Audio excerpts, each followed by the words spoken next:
Hello guys, naman nakanigsimba dali guys. Good morning to all viewers. Happy Sunday everyone. Ayan, diri kami guys. Nagsimba kami diri sa simbahan sa Batuan, Bohol, Philippines. Now kami ang simbahan sa Batuan. Na sila guys.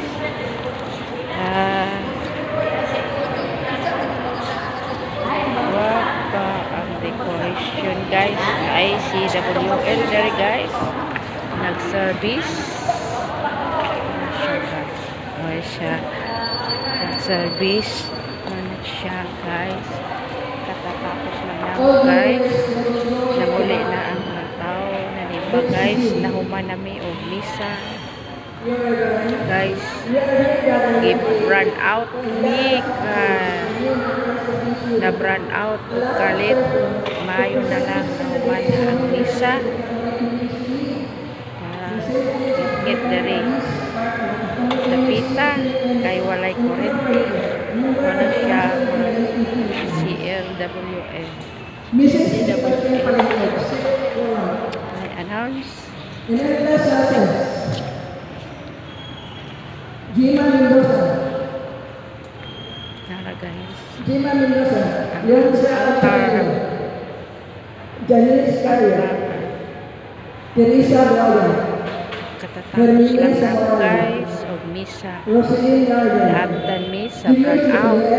Gisamen Hindi siya nga Ila kay Hanay Lagrono.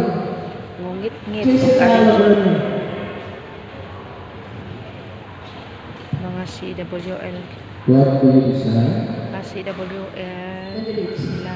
We decide to admit and proclaim as members of the Catholic Women's League Bureau of St. James the Greater. Guys. Do you promise to be a fully Catholic man, to uphold the faith and promote fidelity to the statutes of the Catholic Program ang Women's League and the CWL direction guys. of the Para Lord? sila guys.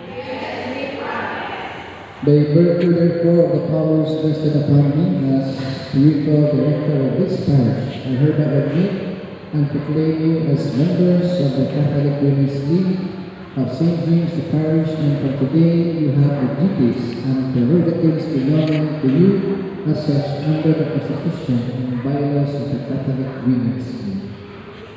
Nabdan mi sa burn out. Election of the unit officers.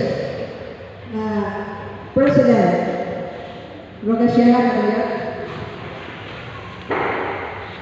Vice President. First Vice President Aida Dumana. Second Vice President Genevieve Marmis. Secretary Marie Salsas. Assistant Secretary Lilia Lubsanan. Treasurer Jocelyn Amon. Assistant Treasurer Florian Tan. Auditor Helena Lagoño. Crew Maria Fenera. Board of Directors Nini Biol and Eudisia Cerezo.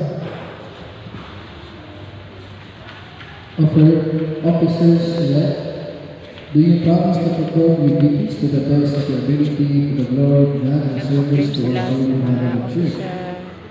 Nag-proclaim sila sa officer sa By virtue therefore of the powers vested in Catholic me, I Women hereby League, admit and proclaim you CWL. as the duly elected officers of the Catholic Women's League, unit of St. James, the Catholic Greater Parish. Women's League.